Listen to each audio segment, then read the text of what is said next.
All right, back with another vocal video. This time it is debate that Patsy Rudenberg wants us to do, which we're supposed to do in teams, but obviously I'm a guy alone in a room, so I can't do that.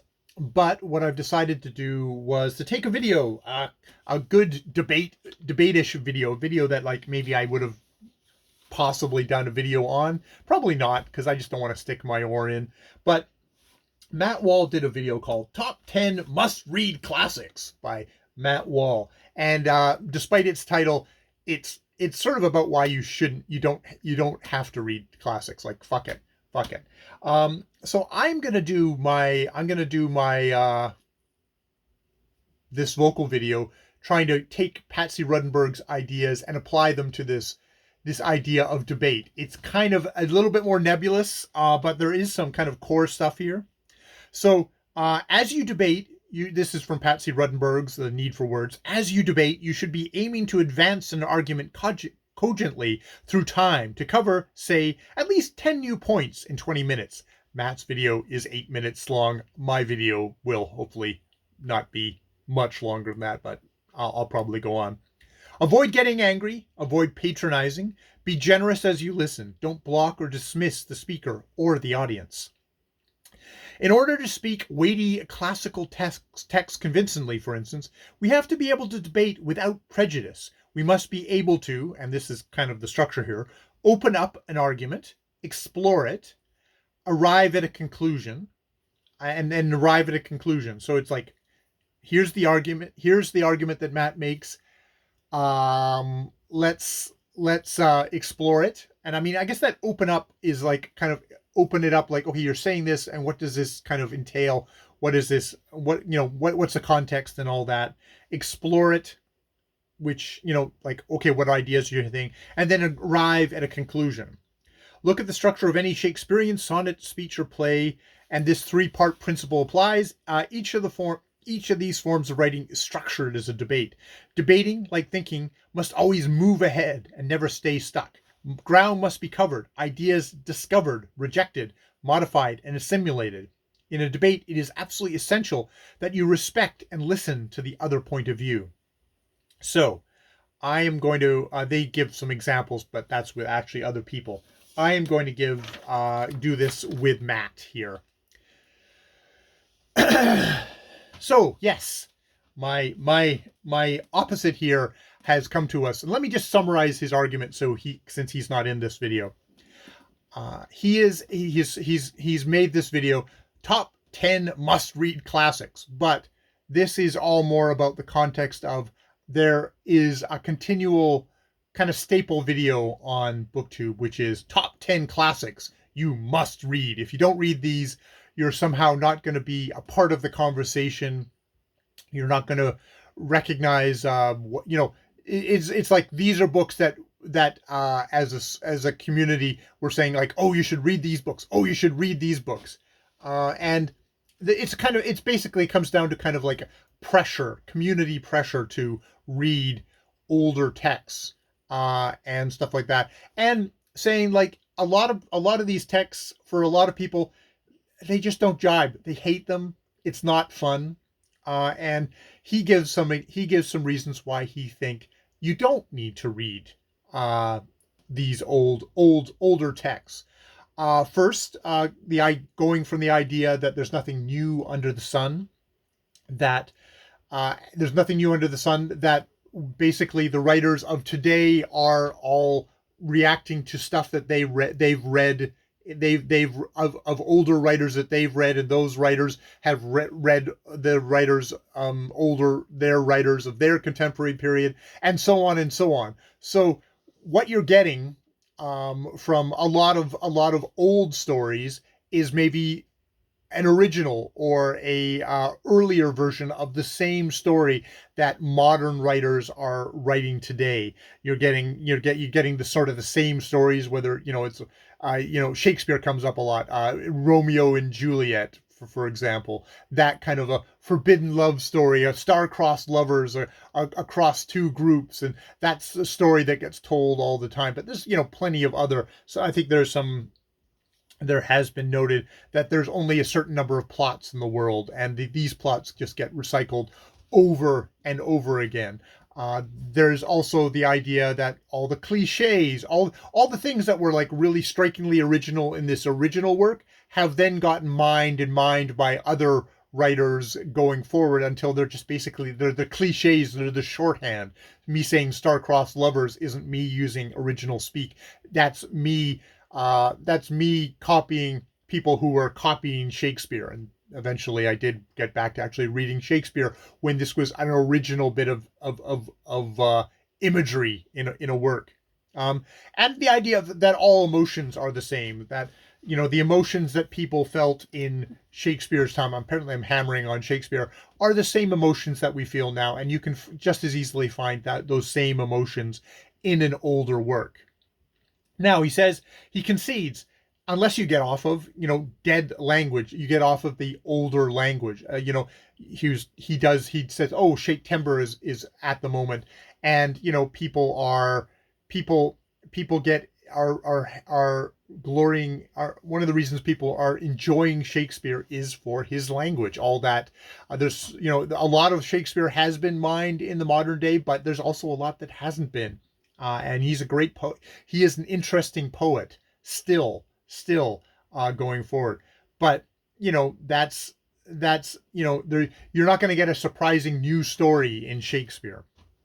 And and he really does kind of make a focus of like, look, this is, people are getting pressured into reading classics and end up hate reading, don't like it because it is old, because it is stuff that has been mined by other writers going forward.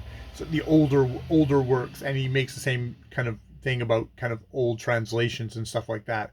That a lot of this comes down to kind of a peer pressure of people feeling pressured to read older works for when they don't actually enjoy it, and taking the joy out of things. Like, this isn't a contest. If you're not in school, you're not going to get a grade. There's no reason to read this. So just, in the end, just read what you want to. Read what you want to. Here am I. Oh, here, let's see if it's, am I still recording? I'm still recording. Just read what the fuck you want. So, okay, that's me. I guess I had to do the summary since Matt's not here. So, first off, I totally agree with Matt that you should just read what you want. Just read what you want. There's not enough time in the world.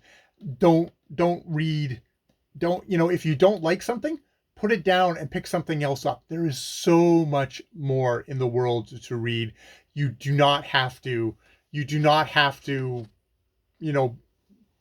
torture yourself by reading you something you don't like. I do that all the time. So we are completely in agreement that way. Completely in agreement. Now, the thing with that is, though, is one of the reasons there's so much to read in the world is that there is the deluge of stuff that is happening right now, that is getting produced right now. But it would be a shame if you cut yourself off from, everything that's, everything that was written before the year 2000.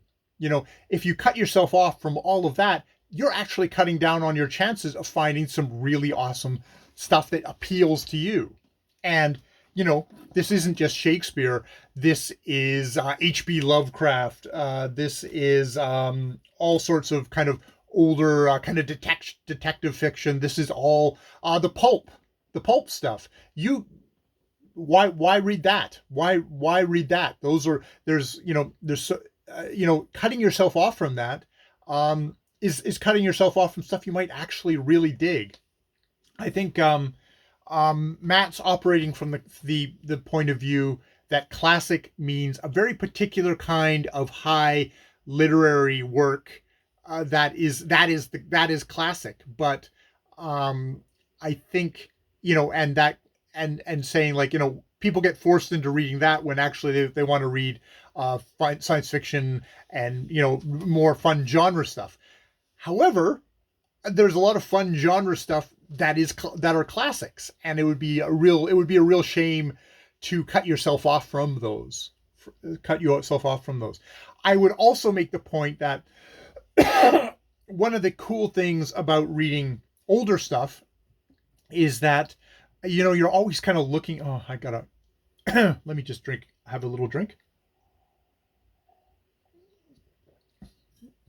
Pardon me, folks at home. The other thing is that, God damn it, we're always looking for the good stuff.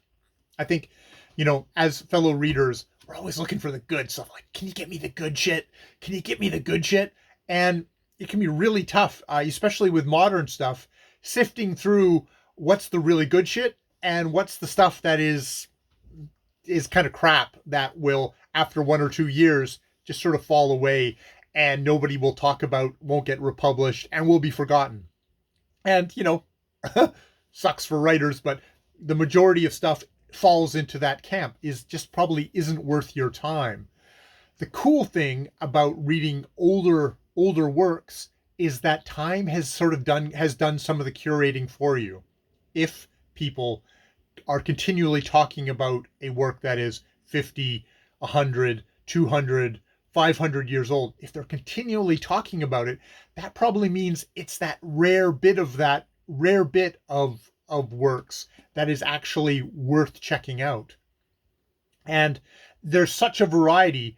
Yes, there's Shakespeare, but there is every little niche, every little taste, adventure fiction. There's, you know, just everything that could, like, you know, and anybody's taste is there in the past for you to get at. And that can be quite awesome. God damn it, this thing does not want to stay on. The other thing probably I would say to Matt is that that you get a certain kind of pleasure reading contemporary stuff because it plugs into the here and the now, and I enjoy that. I enjoy reading contemporary genre stuff, contemporary literature stuff, contemporary just general fiction shit. You know, I enjoy all that, but there is also something really cool about time travel, which would be a shame to lose by saying you don't need to read anything in the past. And you know, it's one of those things of like, this is something that you might have to decide about yourself. You may be somebody who just can't make the amount of the impediment of that time travel, of reading stuff that isn't of our time, that doesn't have our sensibilities, that doesn't have our worldview. That can be a jarring point. But I would argue that if you can push past that a little bit, I'm not saying read stuff you hate, but read stuff you kind of go, what the fuck's going on here? And you might have to do a little bit of outside work to kind of figure out, oh, this was written in the 1920s when there was like people were really freaked out about immigration, and that, oh, this is sort of where H.P. Lovecraft is coming from. You know, very racist coming from, but he's coming from. That it can expose. You can find different worlds to travel to, in a way that is really cool. Is what is really cool. It's really rewarding. It's one of the ways that you can be transported. And I mean, you know, a part of, you know, if getting joy out of reading, one of the ways of getting joy out of reading is by being transported. And that can be getting transported in time. That can be transported in gender.